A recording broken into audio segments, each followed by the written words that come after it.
Now and call the February Rise Committee to order. The time is 6:03. Danny, can we have a roll call, please? Of course, David Cross, Here. Nicole Andrews, Here. Darrell Andrews, Here. Helena Snyder. Here. Chelsea Mena, Here. Crystal Hone, Adam Sir. Thank you. Okay. The meeting minutes from January have been presented. Does anybody have any corrections on the meeting minutes? All right, with no corrections requested, the meeting minutes are approved.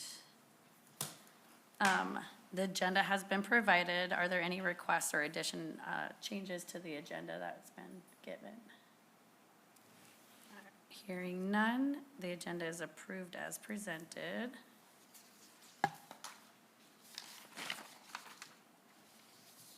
Okay, I'll go ahead and turn it over to Superintendent Carpenter and Maggie Kelly for any updates. Okay, thank you, and welcome to everybody. As you see in front of you, you have a luxurious public gift from the people, and that is a great thank you for volunteering your time and supporting and helping making our school district better. These are things we give to all of our employees during Employee Appreciation Week, as well as our school board for their service as well. So the next time you have a hot or cold beverage, we just encourage you all to use that because it's deserved, and the stress that comes with this volunteerism is real, and so please enjoy that. Secondly, I want to thank all of you. I was unable to attend the last month's meeting for some conflict. I can't remember at this point, but I just want to thank Maggie and Danny for their leadership, and I watched it later that night online, and I thought it was an excellent meeting and just really appreciated the conversation.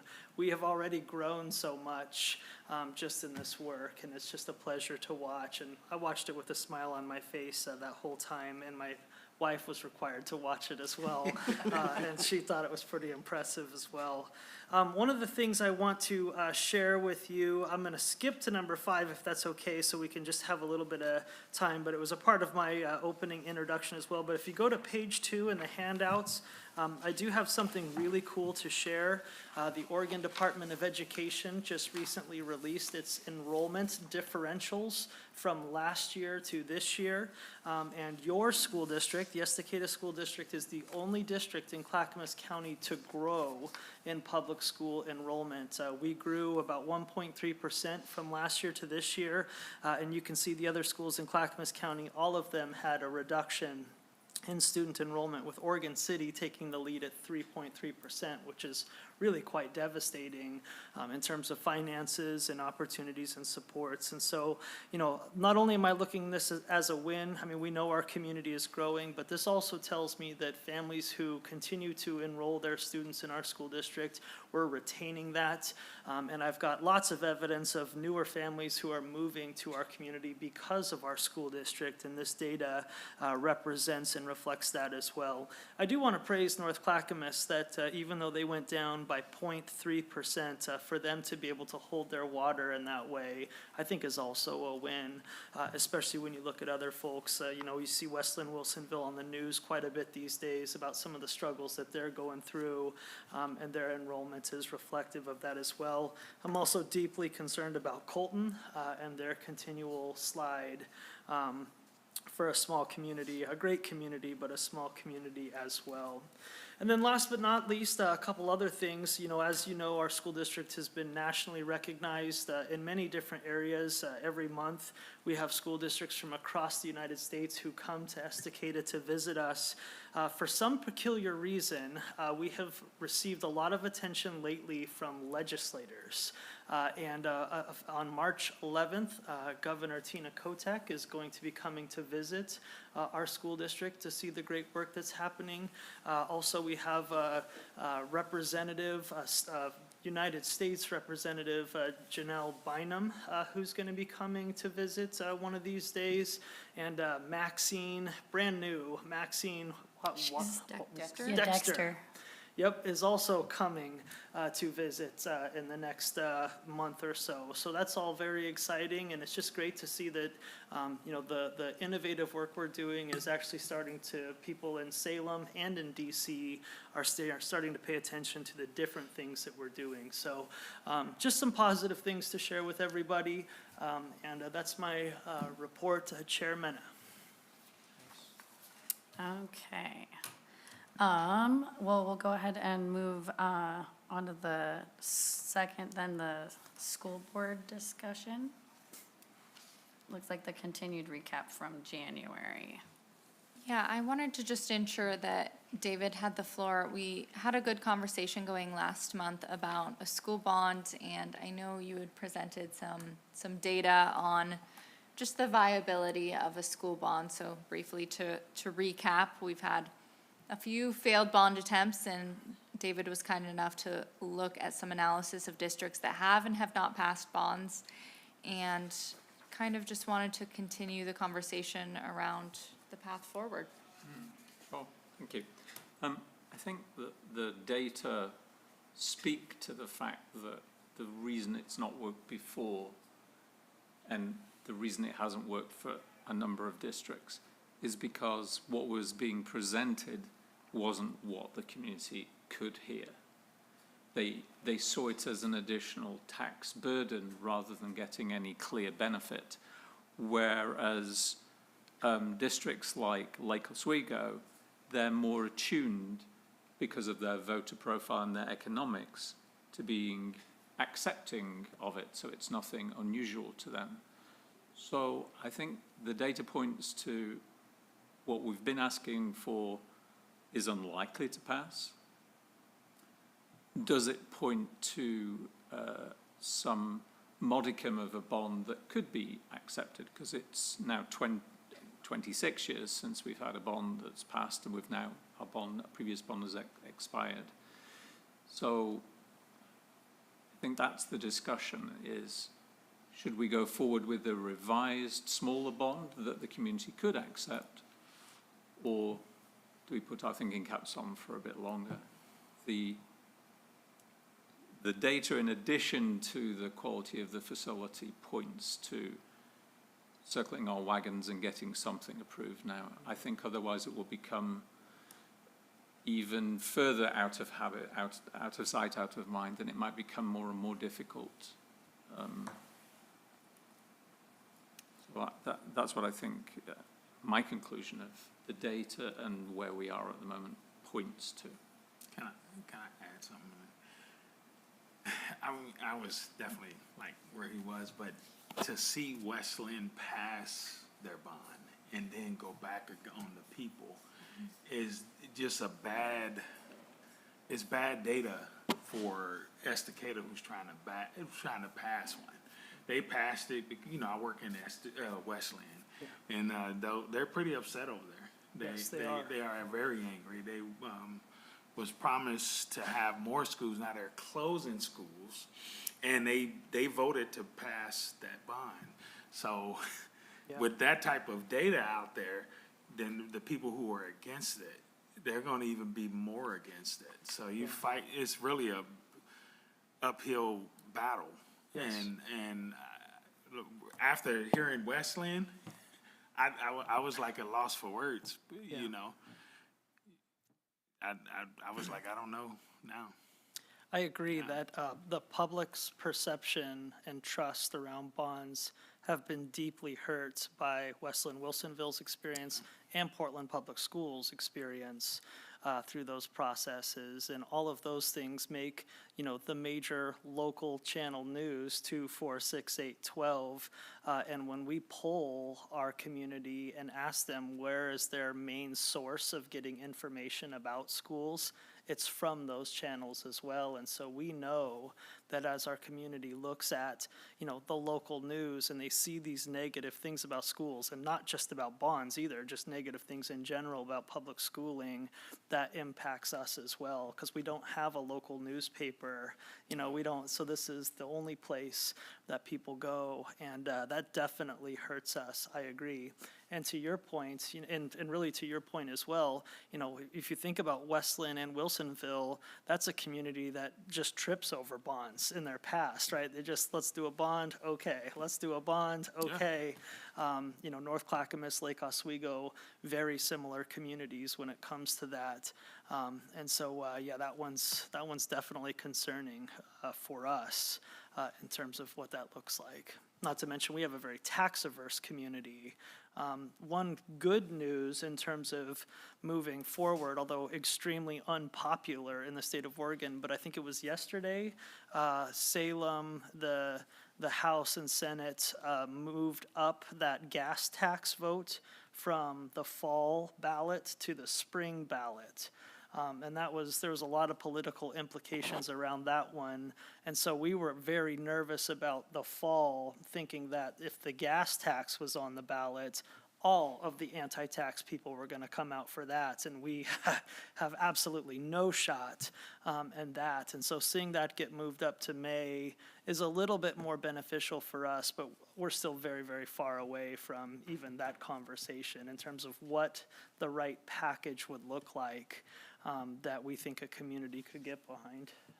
Yeah, I think part of Westland Wilsonville's woes are told on this paper, where we see Westland Wilsonville at the bottom when it comes to enrollment, and that just coincided really poorly with their bond, but it doesn't tell a good message. 2 weeks ago, our CFO and I attended a bonds and ballots conference. It's every district in Oregon gets together and we hear stories about bonds that have passed, and we get the opportunity to learn from them. And 2 stories in particular stood out to me for different reasons. One was the Sheridan School District, where they had a lot of failed bond attempts, and they went for a $6 million bond because that made them eligible for a $6 million match from the state of Oregon. So they ended up with $12 million, which, I want to be honest, would not get us a lot, but it would help chip away at some of the most acute needs, and maybe it would get our community in the pattern of voting yes for bonds. So I don't know if something small like that is something that we look towards. I also attended a session from Mount Hood Community College, and community colleges passed bonds as well. They went 50 years, 50 years, with failed bond attempts, like 10 failed bond attempts. So, and their story was really inspiring. They found success in messaging to the community in a very targeted way how schools benefit every taxpayer, even those that do not have kids that attend. They themselves will not attend. They never will have kids attend. They talked about the number of nurses that their program produces that help you when you go to the doctor's office. They talked about the number of kids that take swim lessons in Mount Hood Community College pools. So I'm just wondering if there are increased opportunities for us to do a better job of telling the story of how schools impact those that don't have children in school. And still no clear direction, but some stories of hope that give me some ideas around how we can navigate the conversation better in the future. I think that however we do it, when we do it, we have to reframe it from there being a tax or a cost to an investment in our community's future, and to position it that way, and even down to the language we use in terms of do you or don't you want to invest in your community's future, what the benefits are, and that speaks to what they do. 50 years, it's amazing. Yeah. There was a gentleman on my citizenship ceremony that had a green card for 50 years, and he was Wow. just becoming a U.S. citizen. It's a long time. A long wait. I was gonna say, I think he's hitting it. It's like investing in the school, how it improved the community, how, you remember I asked you, has a player from Escada ever been to NFL, stuff like that? Yeah, I mean, totally. I'm not saying that, we gotta aim for the NFL. Right. But That would be putting nice, though. Estacada on the map. Yes, And getting, you know, you never know, you may have the next Einstein. Yep. Sitting in here. Yep. That we don't have the equipment or the, tools to bring that out of them. Yeah. And I think if you print that picture, because I like what he said, instead of saying that it's gonna cost more. Right. It's more, are you serious about investing in your kids? Yeah. And investing in it, you can tie investing into the building a better school and in which your numbers are going up, you can invest in more, different curriculum. You can offer more things. Yeah. And bring more money into the community. yeah, no, I love it, yeah, and no, we don't have an NFL player yet, but, I'm yeah, working on Dominic. that a baby. I think that's a really good idea, Maggie. I think that's something we should do for our community, specifically like different ways of how it would benefit versus like the tax option. I think that Yes. will get a lot of like leeway with our community. And then, I don't know, maybe, I know you guys have done it once before. Maybe it was like a video or an email about like an alumni that was in some type of profession, just to, you know, bring actually community members in here that have gone to the school and, you know, just, I mean, because this hasn't changed since I was been here 16 years ago. And, you know, it Yes. hasn't changed since my mom was in here, Right. you know, 30 years before that. It's Yep. the same.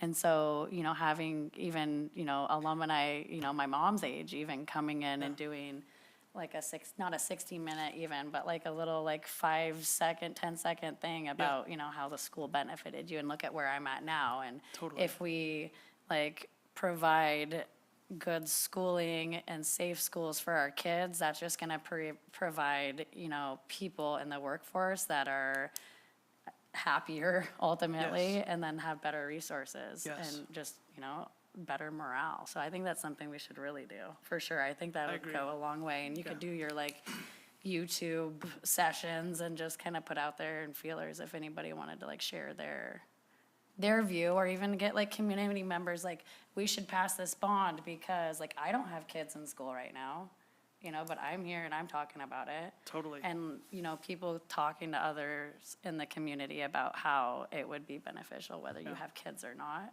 And I think really laying that out, even if you did your 60-minute thing, like every now and then about, you know, hey, we're thinking about doing a bond. These Yeah. are, like, today we're gonna touch on, like, this is how it benefits the community or whatever. That way, like, people don't have to read between the lines, because I'm bad at that, like, reading between the lines, you know? Just kind of put it out there, and then that'll put more of like a positive note in people's heads regarding the bond versus like the negative tax increase money. I'm already poor, I'm gonna be more broke, I'm Totally. gonna struggle more because of a school, you Yeah. know? But ultimately, if you look at the bigger picture, the school is creating doctors, nurses, lawyers, educators, Yep. you know, that are gonna be here later, so Yep. it is important. But I think a lot of people lose that when Agreed. they're not in, you know, that Totally. realm of life. So I think that's a good idea. I was gonna say one more thing, because right now I feel like Estacada's bleeding businesses. And better schools brings better opportunities. You have CEOs that say, hey, I wanna move to Estacada. They got a great school over there, they're safe. You bring jobs here. Yeah. And you bring, you know, instead of people having to drive to Portland, again, I know people don't wanna bring Portland over to For sure. No, but I know what you're saying. But what I'm saying Yeah. is, instead of you driving over there to make good money, Yeah. you know, you guys have land to have a hospital out here. Yes. How many nurses, how many of us nurses are driving over to Portland to go to work? Every one When of we them. could be right Yeah. here, working, making good money and Yep. giving back to the community. Community. Yeah. So I 100%. just think if you paint those type of things and it just get them to get past, sometimes you have to invest to improve. Yes. And it's more of an That's investment what we instead like of to spending. slogan. Spend Okay. some to get some. Yes. And some, No, please, go on. I was going to say the story of fixing a decrepit school. I'm sorry to put it that way, but that's the way that people see it. I don't think you And- hurt its feelings. No, it doesn't have feelings left. It has a lot Yeah. of feelings, but that word It's is the hanging on. point, Yeah. is that you don't feel good about repairing the old, and people see it as a tax. And so we need to change the story, the narrative, so that people can feel emotionally good, because when they're investing in our children's future and the results that can bring, it's not that they're taking care of something that's broken and fixed. They're emotionally vested in that Yeah. growth and that future. And that's, I think, the narrative we need to tell. Yeah. Stories. I agree with that. Just for fun, as you talk about this building's feelings, in the last rainstorm, in that corner right there, our roof started leaking. And there's a great community member named Luis Mena, who's gonna help us out. But, I mean, there's another $5,000 to $10,000 just over the weekend, it's ongoing. And so even the taxpayer dollars that our community is thinking is going to kids in the classroom, some of it is really going to just patching up the Sure. roof. That doesn't allow us to hire an additional teacher or paraeducator or, CTE program, so, And I think that picture, Yeah. you can paint that. yeah, And even if you have a study of a town, a place like this, that when they finally just had faith and believed that they were able to help improve their town. yeah, And so investing in the school is definitely investing in the town. totally. Yep. Just as I'm listening to all you guys, it's kind of reminding me of what we gotta have going on at me and Daryl's church. We're having to close the campus and kind of reconfigure things. And one of the things that we're gonna be doing at the end of March is he's gonna have a vision week. And it's kind of giving the congregation an opportunity to kind of see what lies ahead in the future of the church. And so the things that you guys are talking about as far as like, what do we want to show you you're investing in with this thing? I mean, having just like maybe even a week-long thing where you have the thing about the alumni and all the different things that you see for the future of Estacada, even tying in the things that Daryl was saying about businesses is so important. And even making sure that people see that it's a collaborative effort, not just these higher up elite people that are making all the decisions for you. And just so that they can understand what it looks like. I'm sure there's plenty of community members who haven't really even been in the schools in a long time. Right. I know the Facebook thing and the YouTube thing is great, but getting people in here to see, like, this is what our students are being educated in. This is the challenges that lie before the educators, because there's a lot of challenges. Just thinking about the challenge that my own child's teacher has with her special needs. And she was a runner this week and was able to get out into the fields and just what that took away from learning time. And when we don't have the proper resources, those are things that you see that happen, not intentionally, but other parents who don't get to see what I see, volunteering and being in the classroom, they would be offended by that. Agreed. And so I think just being able to find a way to get everybody on one accord so that we can all have this vision of what Estacada can be is really important. Having an open house where they come and see the school and see, and actually hear, saying because you have to fix this and we patching this stuff up. Like we just saying, you can't bring in that teacher. You're letting people go. You can't have more social workers for Right. Yeah, great you know. example. Yep. I'm thinking out loud, and I'm thinking too, from what Maggie had said about, what she saw as far as, the small bonds. Something that really isn't talked about in Oregon a lot too is if you were to do, for instance, like a small bond levies, which go directly towards the education, towards the Yes. paraeducators, things like that, might be something to explore Yeah. as well, because when people hear bond, yeah, they take a step back, but you don't hear levy Right. as much anymore. And I think that might also be of interest. But of course, you have to have the structure on the outside to be able to have that levy on the inside, so. No, And even that's- just educating people, because I'm sure a lot of people don't know the difference between Exactly. levy Yeah. and bond. You're right. Yeah. I think there's often a confusion, and we try and educate the community on bonds are for, what do they say? Bonds are for buildings and levies are for people. Yep. We can't use any bond money on salaries at all, but levies, to your point, do sometimes motivate people because they see teachers being brought in, social workers being brought in, where buildings can be harder to connect to. Yeah, but you, like I said, you still need the building to be able to have Yes. the building before the people. Well, that's a So- good start, because at least it gives people something to latch onto and be excited and motivated by. Just because I remember you talking about the negative connotation that had kind of been with Estacada for so long. So just trying to dig out of that, I'm sure is Yeah. challenging in and of itself. 100%.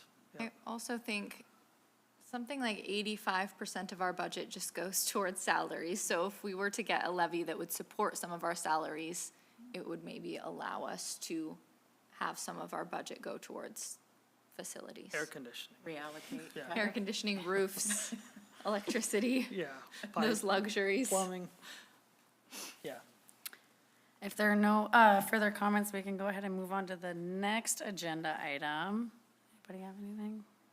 That's the student discipline data review with Superintendent Carpenter. Okay, just really quickly, this isn't for anything big, and in the next meeting, I'll make sure to have some visuals for this, but I just wanted to give a brief report on student discipline. We've been tracking it very heavily the last 3 years, and this year, we're seeing an improvement really with student behavior and with student-to-teacher type harm, where, you know, kids are hit, bite, kick, and those types of things. Not to say it's not happening, but over the course of 3 years now, we've seen a 60% reduction in students hitting, biting, and kicking.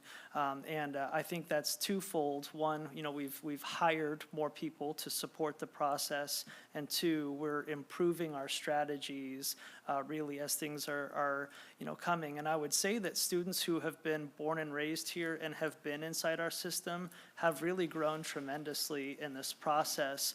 Like I said, these things still do occur.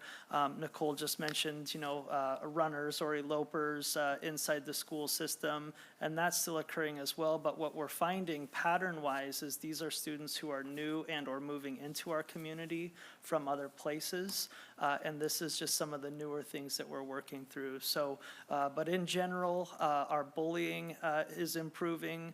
Our fights in the hallway have improved dramatically, and you know, skipping and vape use is down right now. And so just in general, we're seeing improvement trends across the board, and I wanted to share that with you because that's one of our primary watches for this group. And so I'll bring more data in the next one, but I just wanted to give you a quick hitter that we are seeing growth in capacity. And really, it's our great employees and our families who are partnering more with us in the work. So it's an overall win right now, with still 4 months to go.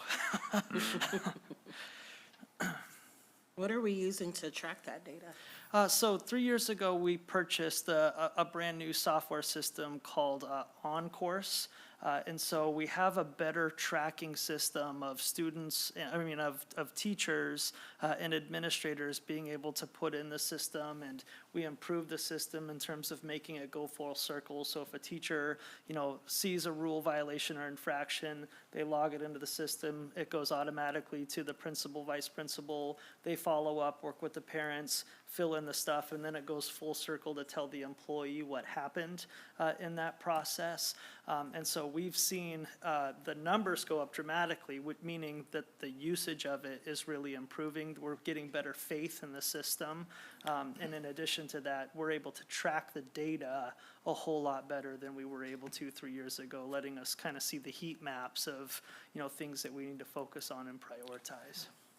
A pretty amazing program. I mean, we can see what time of year it spikes. We can see what time of day, isn't it? Like Yeah. between noon and 2 is Yeah. Put on your on helmet. Tuesdays. Yep. It really is very targeted. Yeah. So there was a Timber Talks email sent out from this principal about, and there was like a section on there that kind of lined out disciplinary actions. And it had said that there are 2 levels of documented inappropriate behaviors: minor referrals and major referrals. Minor referrals are dealt with at the classroom level and reported to the office. Major referrals are reported to the office and dealt with by an administrator. Prior to issuing a discipline referral, the principal or vice principal The teacher is expected to follow procedures outlined in the positive behavior support and intervention protocols. Is that something that we're gonna be provided next time, so we We can sure see that? can. Yeah, no, I just- absolutely. Well, when That's I was awesome. reading that, I was like, Yeah. okay, what are the steps before we do the referral? Like, what is like the Yeah. breakdown, the de-escalation of Yep. it? And then any serious infraction below would be immediately referred to the administrator. Yeah. And there's a list of things. It did say, discipline referrals may result in a conference to discuss the incident, determine an appropriate consequence in the parent-guardian contact.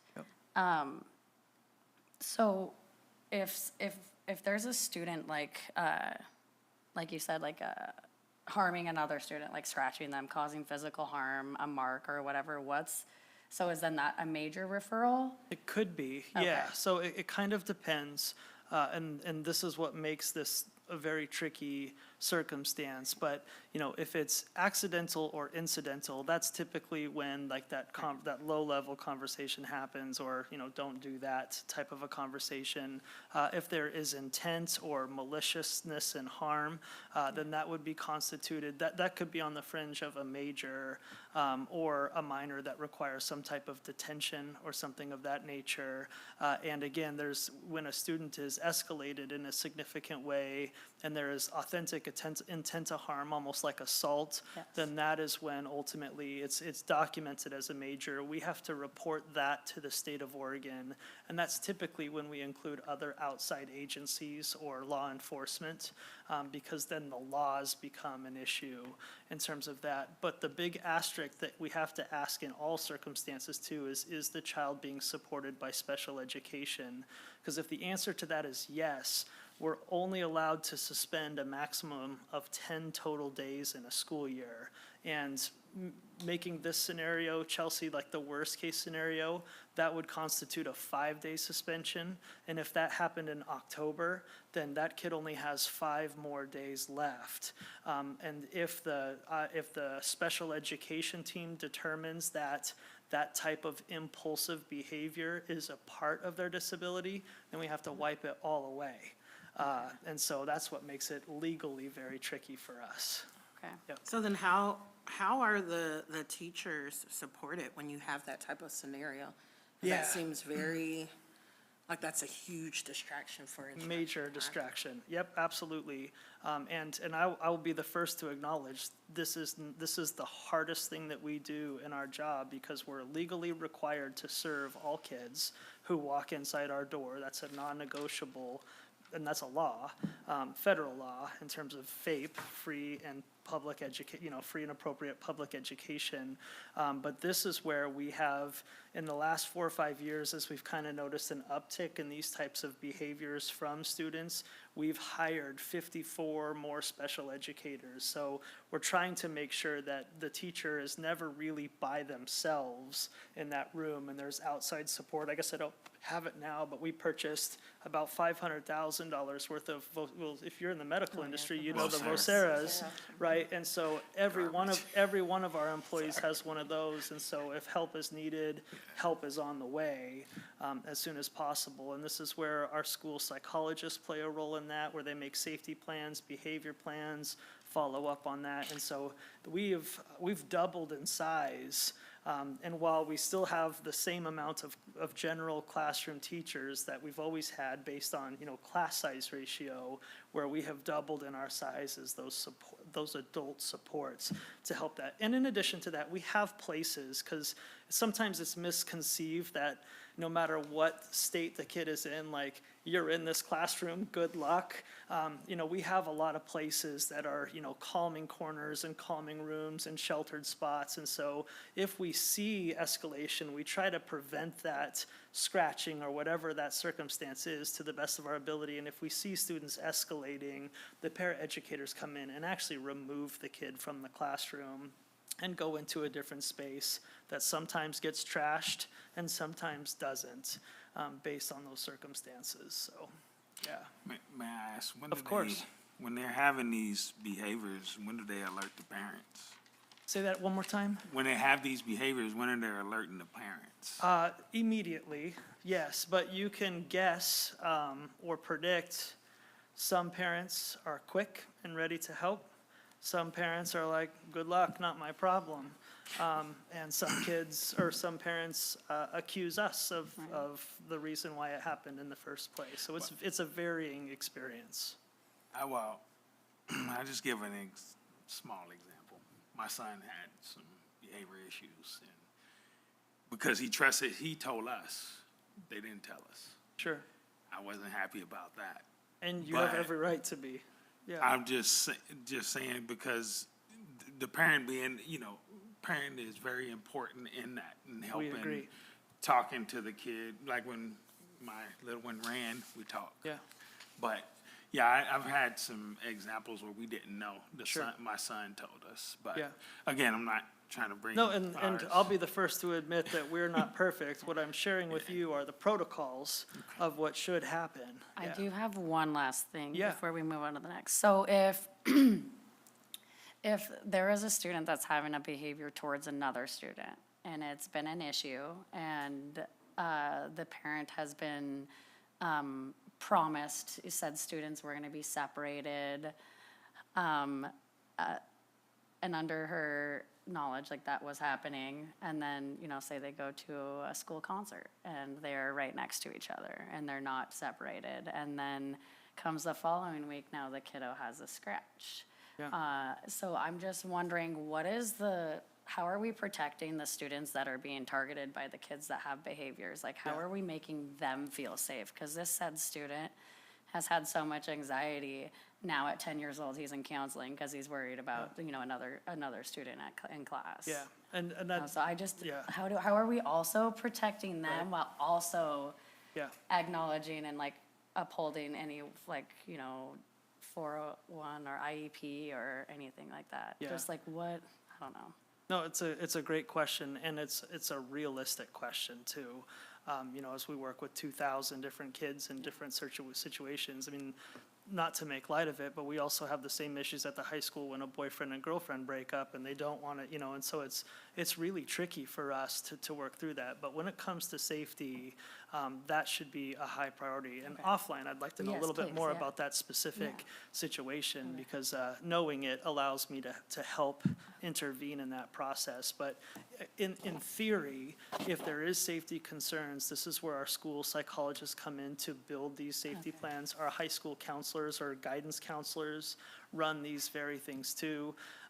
It sounds like it was a misstep that these two kids are standing next to each other in the concert hall, but this is why we try to, at the middle school and high school, we've literally hired campus security monitors, and half of their job is to monitor I've seen them. to monitor these very plans to make sure kids are safe, they don't accidentally run into the bathroom, ironically at the same time, and these types of things. The other half for them is attendance and skipping and vaping and all of the above, but it's a legitimate question. Okay, It really thank you. is. I Yeah. appreciate it. Does anybody have any further comments related to that? Okay, let's go ahead and move on to the next agenda topic, which is the cell phone policy update. That's supposed to be Maggie, so maybe Okay, when she that's comes back, Okay, no worries. oh, Maggie's parent Maggie. pickup committee too. I can do the cell phone stuff. Okay. That's not a problem. We started out gangbusters with our cell phone policy. It was going very well. We have noticed in the last month, the data would tell us that we're getting a little bit lax in that area, and so we're really looking to kind of rev that back up starting in March through the rest of the year. Cell phone policies, very similar to that of tardy policies or other types of policies, is only as good as the teacher enforces it. And so our teachers have done a great job and an excellent job, exceptional job at the beginning of the year, but it's something that we need to just kind of refresh and remind in that process. And if you want to jump in, we're talking about cell phones. But one of the reasons why the governor is visiting is because she wants to see the cell phone policies in use and in play. And somehow we've emerged as a leader in that work. And so very excited about that. But we do need to ratchet it back up a little bit. But we have seen a decrease in bullying. We have seen a decrease in so many different, I was skeptical about it at first, not because I didn't believe it. I just didn't think it was even realistic to ask these generation, whatever they are, Alpha? Alpha, yeah, Generation Alpha, to do that. But to my surprise, they have done a very good job. But yeah. Definitely from like the reports we see, the discipline we see, feedback we hear from kids, families, teachers, it's better this year than last year, much better. As Superintendent Carpenter was saying, we've seen a little bit of a slide, and that's where, again, parents backing us up is a big one as well. Parents reminding students, hey, this is the expectation, and then parents supporting us when their student does, because we expect kids to slip up, but when there are those slip-ups, families in the home coming and reinforcing it as well is where we could see some support there. But Danny and I got the opportunity to see kids playing Foursquare. You'll notice there's a Foursquare Yeah, I noticed grid that out one, by the high school. And that was just because kids were off their phone at lunch and they wanted something to do. Like, things like that, academically, they're engaging more in the classroom, but they're also socially engaging with each other more. Like, this is good for their mental health, and we're seeing it in real time. So it's been really rewarding to see kids start to engage and talk with each other more, and I don't think that would have happened without our hand kind of being forced with the cell phone policy, so, Seriously, yeah. that's really cool. Is the uptick at a certain grade level, or is that just kind of across the board? The high school, I would say, is where the uptick is. That makes sense. We got a I was message. wondering, that's where my I brain should was ask you going. to guess, yeah. And oftentimes, I would say in class, it's still pretty good. We've just anecdotally noticed it more during passing times, or there's a kid shoving something into their pocket as they walk out of the bathroom. So during times outside of the classroom, it's starting to go up, and reminding students that it needs to be in your backpack or in your locker. Being in your pocket is not enough. You can have it on you, but in your backpack. So some of those reminders, we see a lot of square outlines in pockets, so Yeah. just some tightening up. That's Great. cool. I knew it was gonna be good. That's Any a other? square outline in my pocket tonight. It's a cup, It's a big cell phone. Yeah, right. Like they used to be. yep. Okay, the next thing is number 6, the parent pickup, committee update. Yeah, since our last RISE committee meeting, we kicked off our parent pickup committee and just wanted to provide an update to all of you. And we'll be, of course, providing another update at the next meeting when we have more outcomes, but we have a page here. So we've had 2 meetings. At the first meeting, we had a plus delta exercise where we talked with families about what is currently working and what is not working. And we talked a lot about folks not listening to no parking signs, the speed of pickup, students feeling safe in the mornings, the brightness outside of our schools, and we've already seen changes just based off of these 2 meetings. At Rivermill, Danny, do you want to talk a little bit about the line change at Rivermill? Yeah, we are fortunate enough to have the admin of our elementary buildings as committee members. And so it's been wonderful because they are getting that feedback and actively fixing it as these committees are going on. So one of the things that they received feedback on was at Rivermill, there's a second driveway where you can loop through and drop off your student. And the lines there were a little confusing, and so we didn't know if you needed 2 cars or 1 car, and there wasn't anybody directing traffic.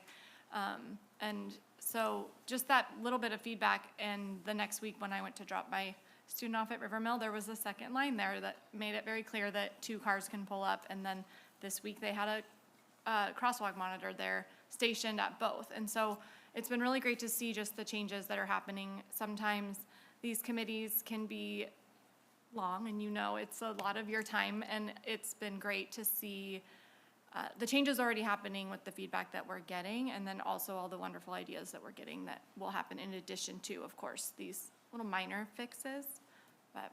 I we also- noticed it too. I had to drop off my niece at school, even like morning drop off. And it was so much smoother than it had been before because I was always worried about her getting hit by a car because I would be in that middle driveway.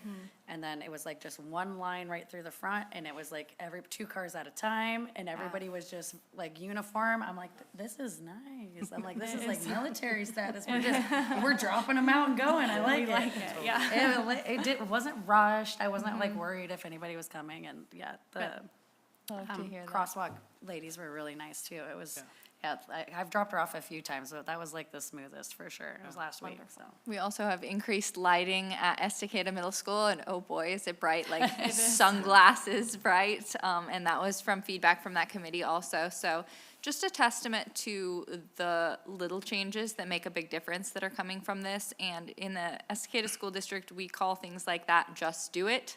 Like easy change agents that we can implement really quickly, and some of those are already happening. And then there's the bigger system issues that we're talking about in the committee that are gonna take a little bit more work to implement to support reconfiguration. So right here, you'll see the committee brainstormed some ideas of things that could be implemented to help ease the stress of reconfiguration. We have a list of them here, and then next to it, you'll see the number of votes each of those items got. Every committee member got 2 stickers. There was 1 first-place sticker that was worth 2 points, 1 second-place sticker that was worth 1 point. And then we also put this in front of our Spanish-speaking families at a Spanish-speaking family night. So we had quite a bit of participation, and our committee is really well-attended. We have about 20 families, and just families with really diverse situations. We have walkers, bikers, bus riders, kids that are at different schools, will be at different schools.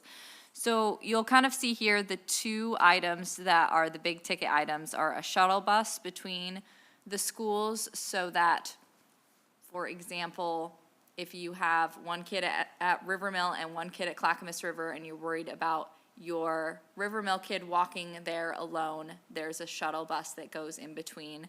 That was a popular item. And then additionally, just establishing flows of traffic, having families know what is expected, where they go in, where they go out, where the buses go in and out, what are no parking zones.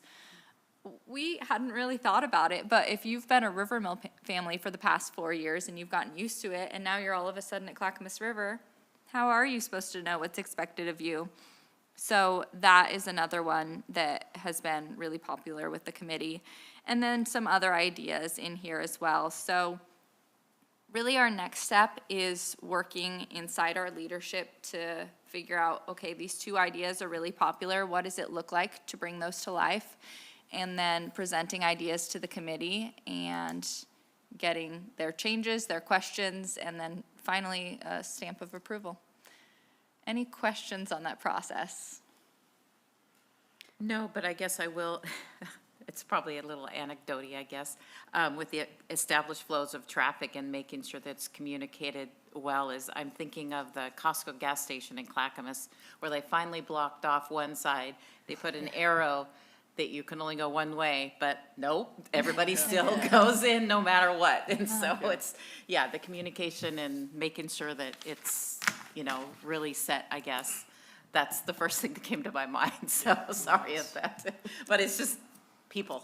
You could even combine kind of like the 3rd and 4th one, establishing the flow of traffic by doing a video communication. Yes. Yeah. Putting arrows like on the It ground though, doesn't because matter. Rivermill It's doesn't have any arrows. Yeah, I you're mean, right. it doesn't. I mean, you could come in, like, unless you see like, oh, the cars are diagonal that way, so I gotta come in this way, there's Well, no they like, have do like not enter. They have a sign, but the wind blows it over all the time.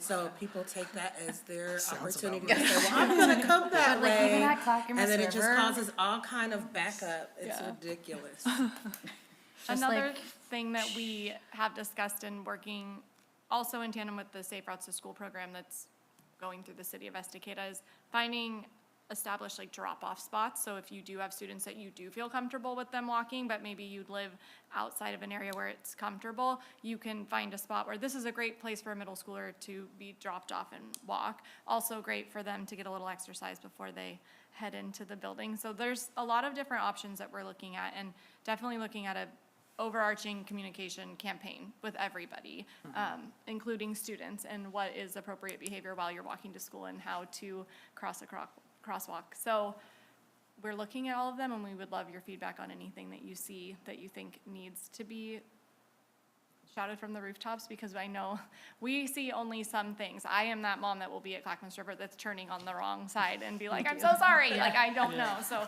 I'm hoping that my lack of knowledge at that school will help bring attention to the things that I will learn, and then maybe we can pull some Clackamas River moms to come drive through, or parents Yeah. at River Mill, because they will too be confused. So Yeah. we're working on it. I think I can see the people in our committee are feeling more relaxed about it, and it's only 2 meetings in, so I think we're on the right path, for sure.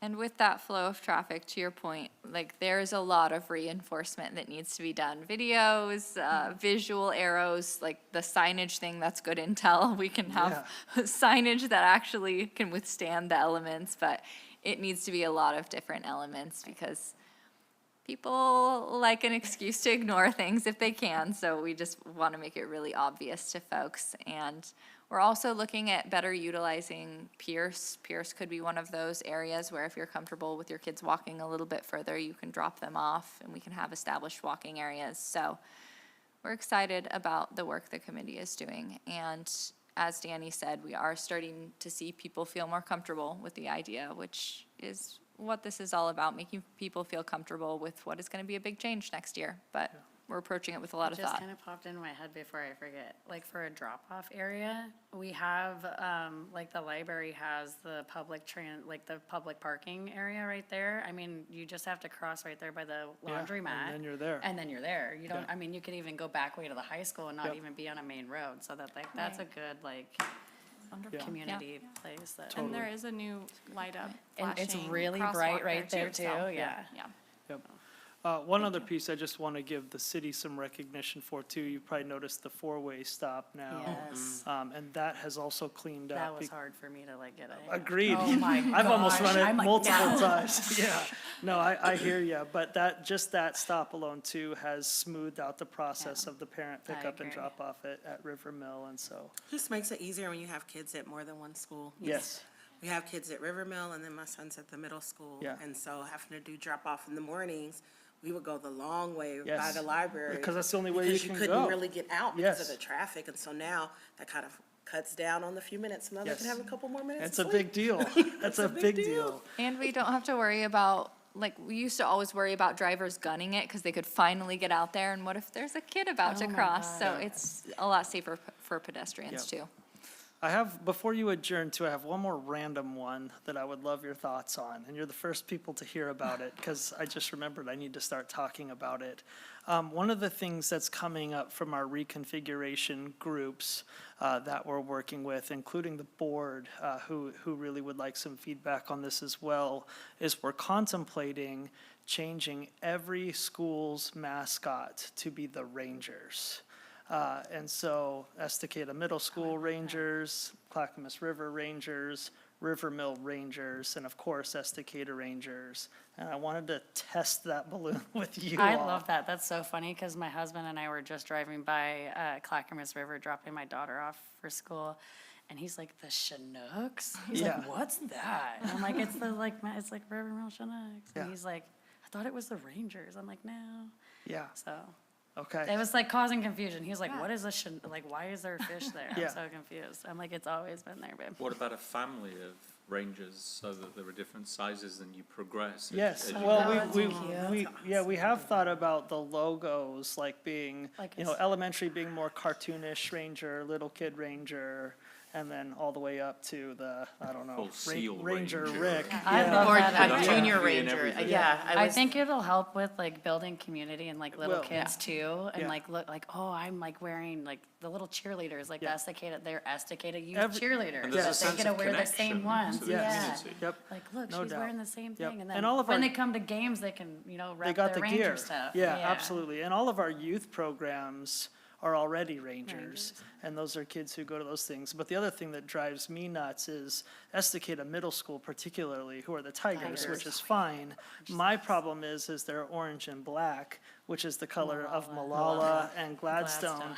And so here we are equipping these kids, you know, in orange and black, and they're coming to our games in our rivals' colors. And so that would be a thing on that too. But in general, I'm hearing Yeah, I at least like it. open And then to you can it. also use the mnemonic, do it for the star throughout, and there's Yes. different sizes of stars and Yes. the whole thing. Oh, Yep. that would be cute. I And see, it's- yeah, it's good I for see it both branding as ways, well. yeah. Because the community building was the first thing that I thought of too, but some little bit of separation, which is where David brought up, you Yeah, know, some the identity. different levels, Yep. which I think is, yeah, because they are their own, but they are still a part of one big family. We I are guess you one. could say, exactly. Yep. Little like Letterman stars, I guess. Yes, yeah, absolutely. Cute. Oh, that's a Okay, good idea. then I'm gonna say the RISE committee is supportive of this idea. Put our name on it. Yeah, Well, as my mum used to say, great minds think alike or fools seldom differ. So Yeah, there- we're either brilliant or we're all as deluded. yeah, we may have all lost our mind, I'm certain of that. That was a long time I ago. think it's a good idea. It's a great idea. Okay, that's all I got. Okay, cool. Does anybody have any last questions or comments or anything? Nada? Okay. Our next meeting will be on March 25th at 6 PM. If there's no further business, I will go ahead and adjourn the meeting. Thank you. Actually, Yes, what? You thought of a knock-knock joke. Okay, okay, okay. I would, next meeting, could we bring up youth sports? Sure, Yeah. I'm on it. On it. is that spring break week? I don't remember. It sounds like it. That seems like, that sounds I like. will Yeah. check on that. Okay. Okay, we'll get back to you on that. Okay. Okay, Everybody good? No further business? Nope. Okay, let's adjourn the meeting. great meeting. Great Thank you, meeting. everyone. Good meeting. Nice job. That was good adding that at the end. I like it.